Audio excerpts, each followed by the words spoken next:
Santo é o Senhor, amém? E digno de todo louvor e toda glória. Queria que os irmãos abrissem as suas Bíblias no Evangelho de Lucas, capítulo 18.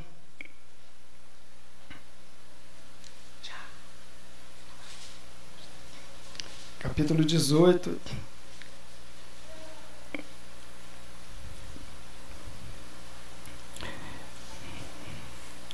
No versículo 18. Amém?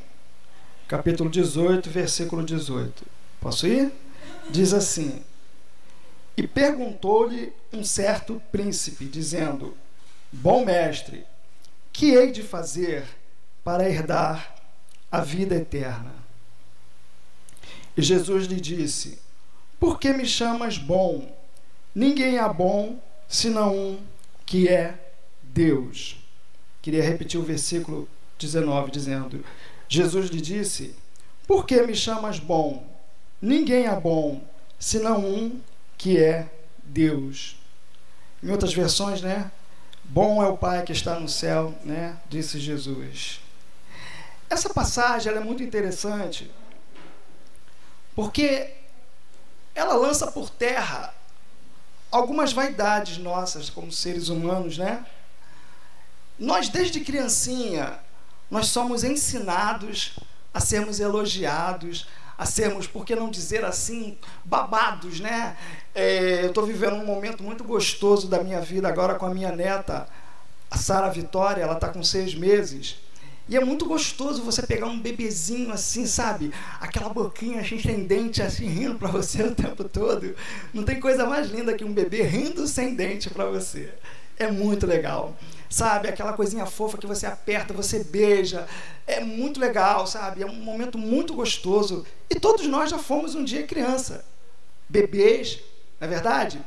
Às vezes eu até me deparo com pessoas que dizem: ninguém nunca me deu carinho, ninguém nunca me carregou no colo, ninguém nunca, sabe, e às vezes eu falo até para a pessoa: vem cá, quando você foi bebê, ninguém nunca fez isso contigo, alguém trocou tua fralda, alguém te deu uma madeira, alguém te deu carinho. O problema é que a nossa memória, ela, né, sempre quer trazer isso para o agora, né, para os momentos mais recentes da nossa vida. E, na verdade, nós crescemos, passamos dessa fase de bebezinho, começamos a crescer, né? Aí começa aquela fase que começa a andar, começa a mexer em tudo, né? E todo mundo acha lindo. Ai, que lindo! Ai, que lindo! Não sei o quê. Tudo que a criança faz é lindo, é maravilhoso, é bonito, não é verdade? Vamos ser sinceros, né?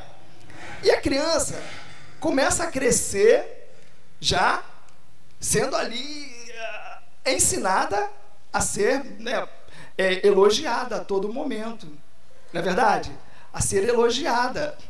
E ela começa a fazer mais. Quanto mais gracinha ela faz, mais ela agrada.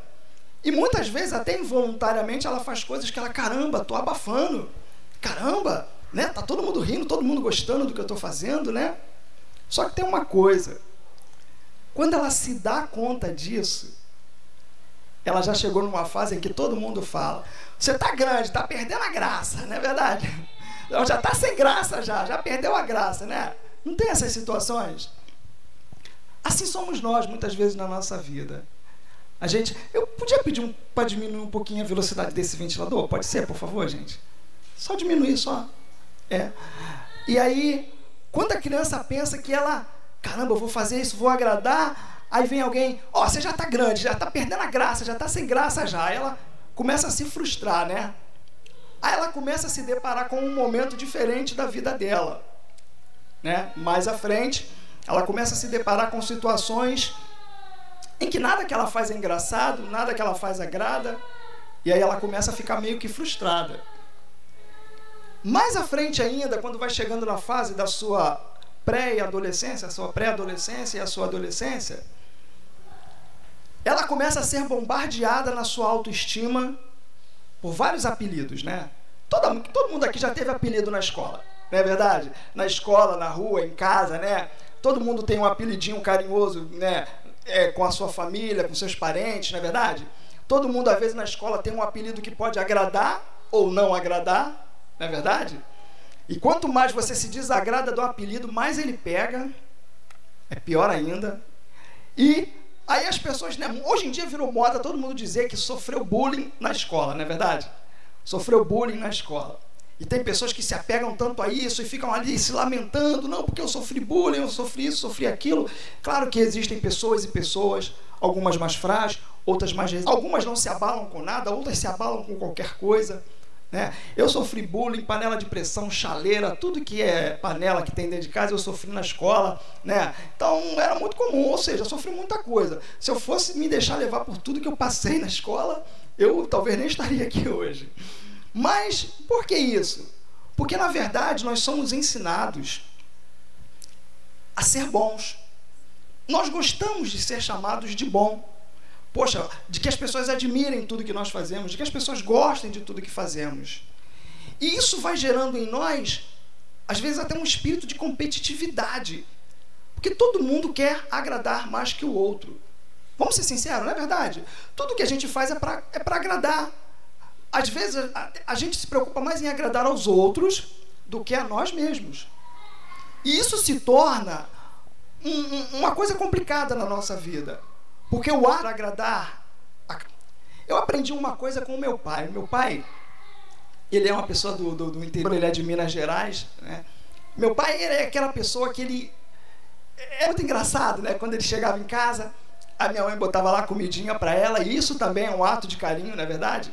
Eu conheço maridos, né, que gostam, né, que a esposa entrega ali o pratinho na mão dele, né, outros já não fazem questão e tal, mas isso também é um ato de carinho. Para o filho também, a mãe muitas vezes fazer isso e tal, né? É um gesto de carinho. E o meu pai, ele chegava do trabalho, aí minha mãe botava comida para ele e tal.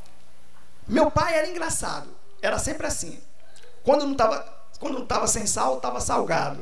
Mas ele falava isso de uma forma muito interessante, peculiar do mineiro, né? Ele falava, essa comida tá sem sal.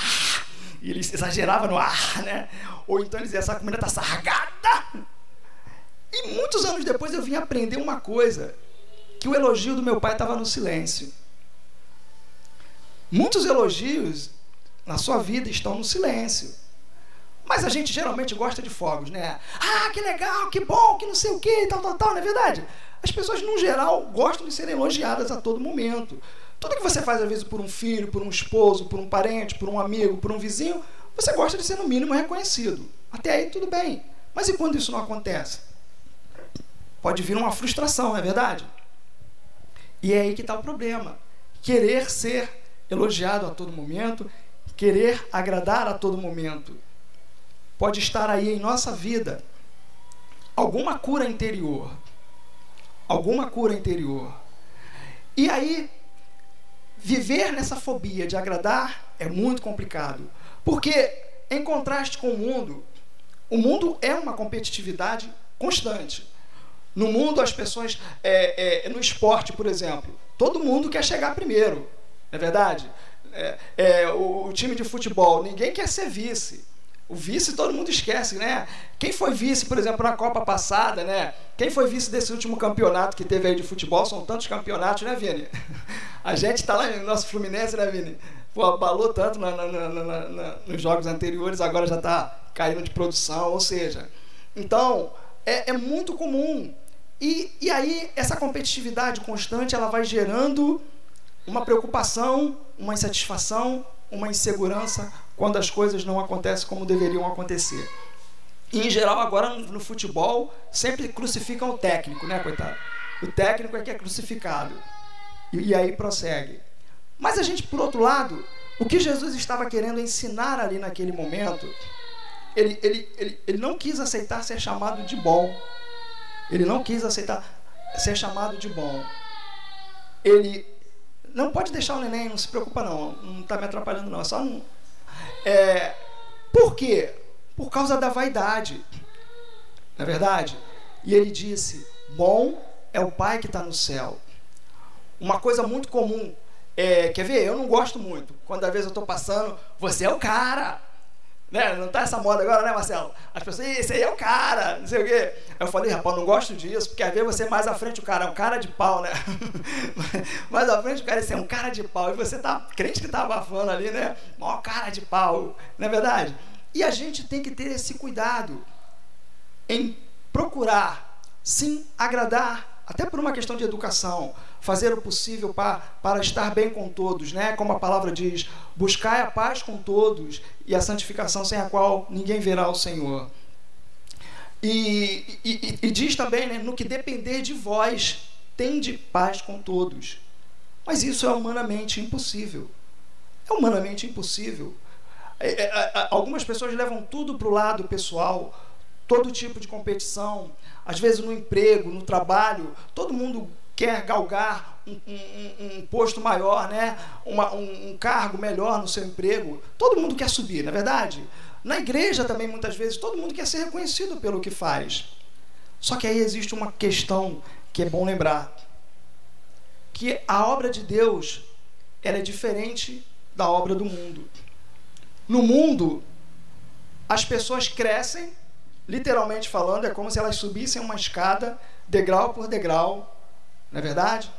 Para chegarem a algum lugar, seja qual for esse lugar. Na arte, no esporte, na música, no trabalho, na profissão, ou seja, todo mundo quer chegar em algum lugar e subir na vida. Quem não quer melhorar de vida, não é verdade? Mas no mundo espiritual é diferente. Quanto mais a gente desce, mais a gente cresce. E é aí que está a diferença. Quando muitas vezes a gente quer transferir isso para a igreja, para a nossa vida.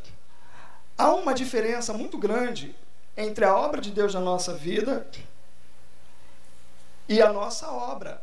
A obra que nós almejamos para a nossa vida. E aí, por consequência de nós aprendermos sempre a ser elogiados, nós ficamos sempre esperando alguma coisa das pessoas. E, na verdade, nós precisamos esperar de quem? De Deus. Porque o Senhor conhece a nossa vida, o nosso coração e o nosso interior. Porque tudo aquilo que nós fazemos, ainda que seja na casa de Deus, por vaidade, começa a haver um conflito. Porque a vaidade é um sentimento humano e todos nós temos um pouquinho. O que nós precisamos é aprender a dosar isso na nossa vida, para que a nossa vaidade não venha a substituir a glória que deve ser dada ao Senhor. A glória que tem que ser dada ao Senhor, toda a honra e toda a glória sejam dadas ao Senhor. Senhor, se foi tudo muito bem, toda a honra e toda a glória sejam dadas ao Senhor. Senhor, se as coisas não aconteceram do jeito que eu queria, toda a honra e toda a glória sejam dadas ao Senhor.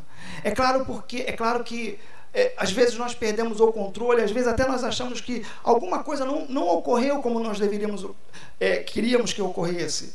Às vezes, até muitas vezes, uma pregação, você prega e você tem uma sensação de que aquela pregação não alcançou vidas ou não moveu no coração de alguém. Muitas vezes você louva e às vezes também o louvor parece que não passou do teto. Existem obras visíveis e obras invisíveis. Existem muitas pessoas que às vezes nem levantam a mão numa igreja, mas elas já aceitaram o Senhor ali dentro do seu coração. Existem pessoas que muitas vezes, durante o louvor, elas não derramam uma lágrima, mas elas estão chorando por dentro. Ou muitas vezes, num momento de celebração, num louvor de celebração, a pessoa está séria, mas ela está se alegrando por dentro. Existem obras visíveis e invisíveis. Mas aí, voltando aqui ao tema, quando Jesus disse, bom é o Pai que está no céu, não é verdade? Nós nos apegamos a modelos. Nós precisamos de modelos para podermos nos espelhar. É normal isso. Todas vocês hoje, né, tanto homens quanto mulheres, né, automaticamente colocaram um terno, uma gravata. O Tito hoje, né, tá bonito ali, né, Titão? O garotinho da Rosinha, né? Então, colocou ali, ficou, né, no clima, ele automaticamente ele se olhou no espelho, ou seja, ele vestiu um modelo, né? As irmãs também, automaticamente, ninguém se vestiu sem se olhar ou sem se espelhar em alguém, ou sem se inspirar em alguém. É necessário que nós façamos isso. Nós precisamos ter um modelo. Ninguém aqui, de repente, quer andar fora da moda, não é verdade? Eu tenho um pé atrás com a moda. Eu tenho, assim, eu não costumo muito seguir a moda, não, porque a moda ela tem um poder muito grande. O poder de tornar o que era moda ridículo e o poder de tornar o que era ridículo em moda. A moda, na verdade, gente, ela se reinventa. Quando ela não tem mais o que inventar, ela se reinventa. Aí ela volta aos anos 70, aos anos 60 e por aí vai sempre renovando. E quando não tem mais o que fazer, reinventa, usa coisas antigas para poder renovar. Se a gente olhar fotos antigas, a gente vai estar vendo isso. Não é verdade? E todo mundo quer andar na moda, porque todo mundo precisa disso. E na vida isso também acontece. Inclusive, na parábola do fariseu e do publicano, o que aconteceu ali?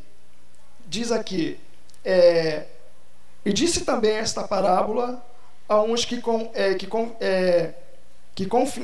perdão, gente, aqui eu estou num ângulo meio complicado aqui, e o óculos não ajuda, vamos lá então. Vou pular esse versículo, vou passar para o seguinte, que diz assim, 2 homens subiram ao templo a orar, um fariseu e o outro publicano. O fariseu, estando em pé, orava consigo desta maneira: ó Deus, graças te dou, porque não sou como os demais homens, roubadores, injustos, adúlteros, nem ando como estes publicanos.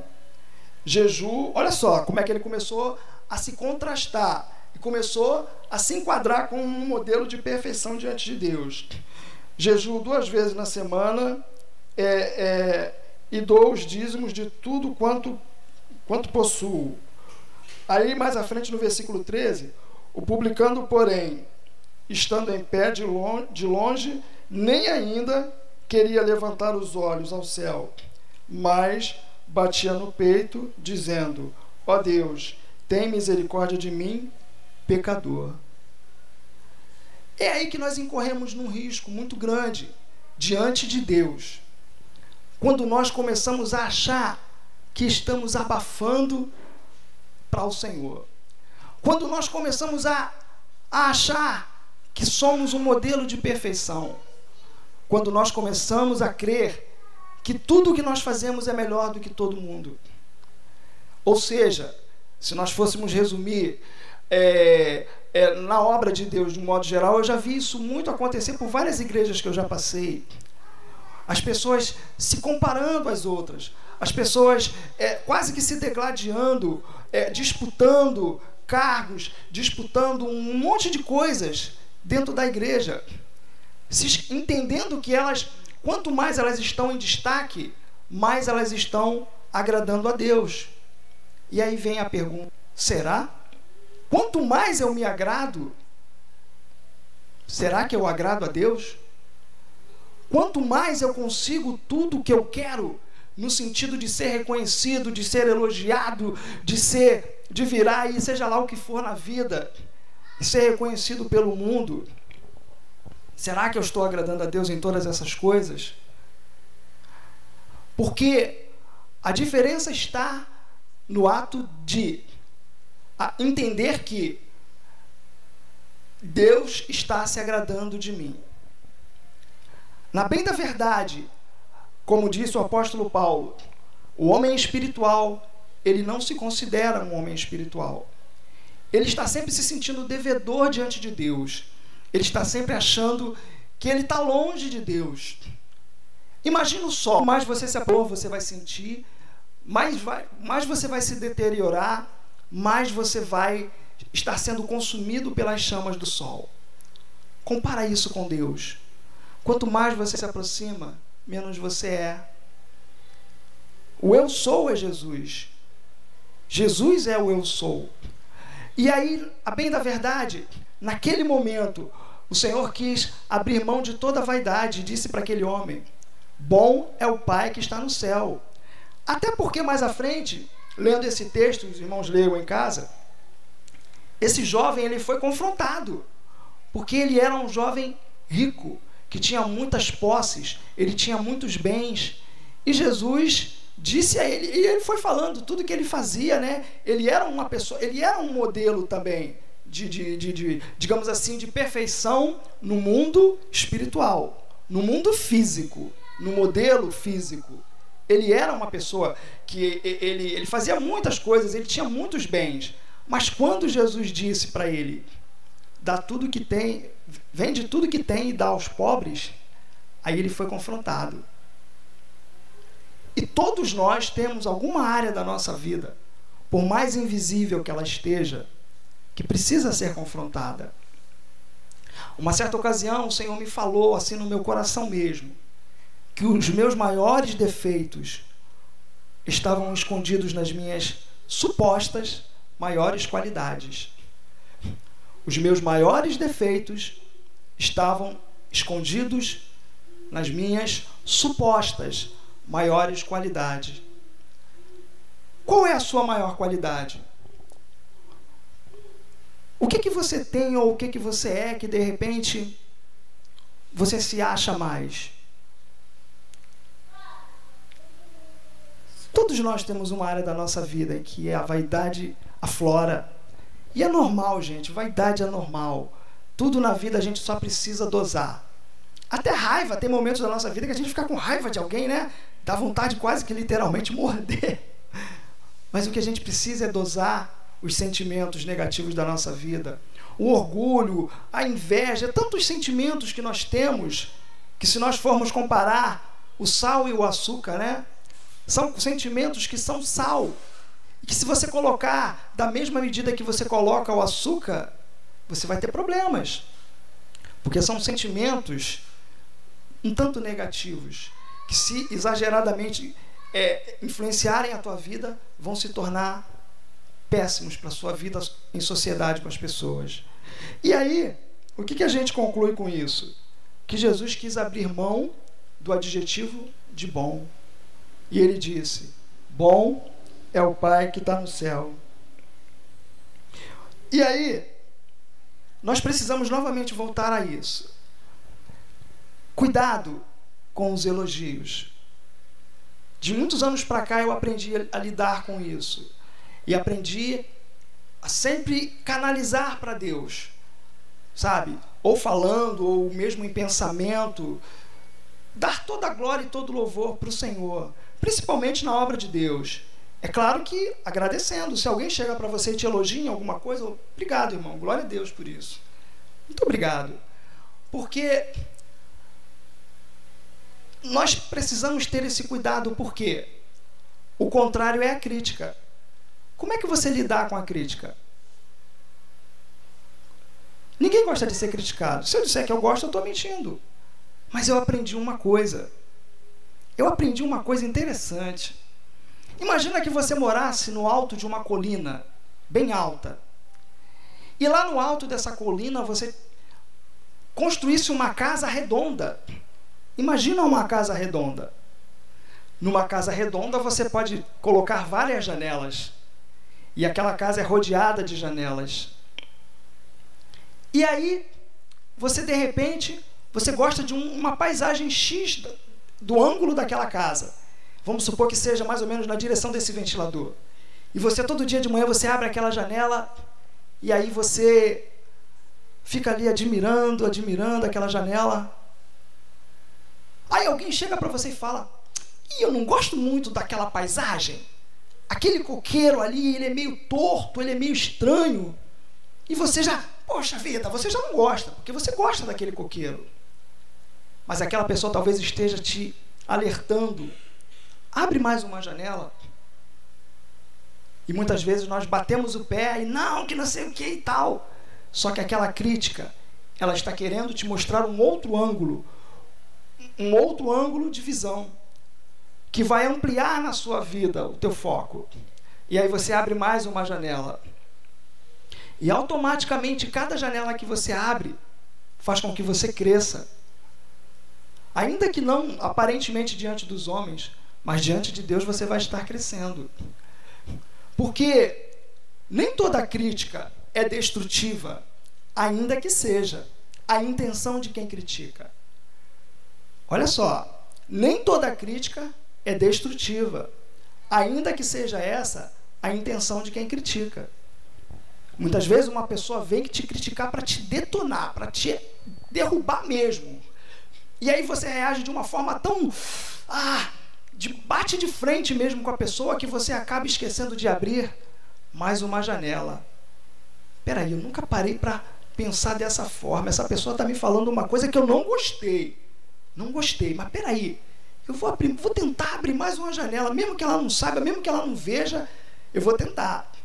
Porque muitas vezes a gente não quer abrir a janela para não dar razão à pessoa.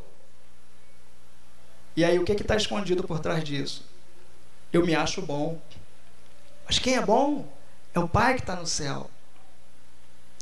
E cada vez que você recebe uma crítica e você consegue transformar aquela crítica em algo positivo, você vai estar crescendo. Entenda que cada pessoa... Eu costumo dizer que eu não ouço palavras, eu não ouço vozes. Eu acho que eu já disse isso para algumas das pessoas do grupo de louvor, eu já até comentei sobre isso. Algumas pessoas que têm mais intimidade com isso, comigo, eu até já falei. Eu não ouço frases, eu ouço tons. Quer ver? Uma coisa é eu chegar... Quer ver? Vou dar um exemplo aqui. É igual eu estava elogiando o Tito, né? Estava falando. Uma coisa é eu chegar para o Tito e falar: Tito, você tá bonito hoje? Num tom normal. Outra coisa é num tom mais irônico. Tu tá bonito, hein, Tito? Meio Roberto Carlos, né? Você tá bonito, hein, Tito? Né? Entendeu? Tito, assim, tô usando assim só para figurar, tá bom? O que faz diferença não é o que você diz, é o tom que você dá. E algumas pessoas não aprenderam a trabalhar com a entonação do que diz. Quer ver um exemplo? Existem crianças que não acreditam que são amados pelos seus pais. Ou que são adultos já, né? Mas que não acreditam que são amados. Muitas vezes ela pergunta: pai, você me ama? Principalmente o homem. O homem é mais áspero, né, para falar: claro que eu te amo, meu filho, eu te amo. Aí o filho chega para a mãe: mãe, você me ama? A mãe é mais doce, né? Eu te amo, meu filho, meu docinho, não é verdade? Ele é muito lindo, não é verdade? Não é assim? Que coisa linda da mamãe. Aí a mamãe começa a babar, não é verdade? E aquele filho cresce achando que ele não é amado pelo seu pai, porque o pai tem aquele tom mais áspero: eu te amo, meu filho, claro que eu te amo, eu já falei pra você que eu te amo. E às vezes o pai cansa, né? E aí aquele filho começa a não acreditar nisso, porque na verdade nós não ouvimos, nós não ouvimos, e é isso já desde criança. Nós precisamos muitas vezes de uma entonação mais bem elaborada para sermos convencidos disso. Na verdade, uma outra coisa é o olhar. O olhar também, muitas vezes, também pode nos trair. Existem pessoas, e olha só, é complicado. Imagina uma pessoa alta. Como é que uma pessoa alta não vai te olhar de cima para baixo? A gente que é baixinho, né, eu que ando sentado, principalmente, é complicado. Às vezes eu converso com algumas pessoas altas, chega a doer o pescoço. Mas é complicado, por quê? A pessoa alta, ela vai sempre te olhar de cima para baixo. E dependendo do que aquela pessoa alta estiver falando para você, você pode não interpretar de uma forma muito positiva, porque ela está olhando de forma superior, de cima para baixo. Diferentemente da pessoa que está olhando de baixo para cima. Não é verdade? Você já reparou o complexo do baixinho e do alto? Você conhece algum baixinho que anda de cabeça baixa? Eu não conheço. A maioria empina o pescocinho assim e vai, não é verdade? E o complexo do alto? Você conhece algum alto que anda de cabeça baixa, a cabeça para cima assim? Quanto mais ele levantar a cabeça, mais ele vai tropeçar, porque ele está bem mais distante do chão, não é verdade? Estou mentindo, Ícaro? Acho que o Ícaro é o mais alto aqui de dentro aqui. Então, o que acontece? É uma realidade que nós precisamos nos apoderar dela. E para resumir a mensagem, não é verdade? Para resumir a mensagem, é importante que nós tenhamos esse cuidado de sermos confrontados, até pelas diferenças. Na casa de Deus, na escola, em qualquer lugar no trabalho, é muito mais comum você se apegar às pessoas que gostam do mesmo time de futebol que você, não é verdade? O mesmo time de futebol, o mesmo filme na televisão, seja lá o que for, as mesmas músicas, né? É muito mais comum. Mas é mais difícil você se relacionar com as pessoas que são diferentes, que gostam de um outro estilo musical, que tem um outro time de futebol, até porque a zoação vem, né? Principalmente em time de futebol, a zoação é normal, não é verdade? É partido também, político, seja lá o que for. É muito mais complicado se relacionar com as pessoas que são diferentes. E nós geralmente procuramos aquelas pessoas que falam mais a nossa língua. E aí nós perdemos alguma coisa do outro lado. E é aí que começa. Até que ponto isso também não pode ser um lugar de refúgio? Quanta coisa nós podemos estar perdendo não estando em comunhão com pessoas que são um pouco mais diferentes de nós, nas opiniões, no estilo, no modo de pensar, de agir. Não é verdade? Seja essa pessoa alta, seja essa pessoa baixinha, seja essa pessoa o que for. Fale essa pessoa mais áspera, fale essa pessoa de forma mais branda. É complicado. Eu tenho até um amigo que há muitos anos atrás, eu vim descobrir que ele tinha um problema de audição, eu não sabia. Ele conversava com as pessoas geralmente falando muito alto. E eu me lembro que uma certa ocasião ele estava conversando comigo e ele estava contando uma história de que ele ia arrebentar a cara de alguém. Aí ele chegou e ele falando para mim, apontando o dedo para mim. Só que ele estava contando uma história de uma pessoa. E eu vou arrebentar a sua cara, que não sei o que lá e tal. Duas mulheres vinham passando assim, atrás dele assim, e começaram a olhar assustada, como quem diz, tadinho do rapazinho da cadeira de roda, ele vai machucar ele. Eu olhei o olhar delas estatalado assim, sabe? Aí eu, pra dar a entender a elas que não era comigo, aí eu falei, e aí, o que ele fez? Aí elas respiraram aliviadas, porque na interpretação delas ele estava brigando comigo. Aí depois naquele mesmo dia eu cheguei para ele, cara, por que você fala tão alto assim? Ele era mergulhador, então num dado momento ele teve um problema de compressão na água, aquele processo, né, que o mergulhador, na profundidade da água, alguma coisa aconteceu e ele teve uma lesão. E ele me falou, Gil, é que eu sou surdo, eu sou meio surdo, por isso que eu falo alto desse jeito. Aí eu, tá. Voltando aqui à mensagem. Bom é o Pai que está no céu. Toda honra e toda glória sejam dadas ao Senhor, em tudo e por tudo. Em tudo dai graças. Porque o Senhor quer fazer uma grande obra na sua vida. Mas todo orgulho e toda vaidade que estão guardadas dentro de você podem ser um dos maiores obstáculos. Porque tirar um problema da nossa vida, para Deus é fácil, porque a gente está a todo momento entregando, Senhor, tira esse problema da minha vida. Mas tirar as coisas das quais você tem como joias preciosas, a tua razão, a tua vaidade, o teu conhecimento, o teu entendimento, seja esse conhecimento até da palavra de Deus, é mais complicado. E esse é o desafio que eu quero deixar no teu coração através dessa palavra. Que o Espírito Santo possa falar mais do que as minhas palavras, em nome de Jesus. E eu encerro aqui. Amém? Toda honra e toda glória sejam dadas ao Senhor, porque bom é o Pai que está no céu. Amém?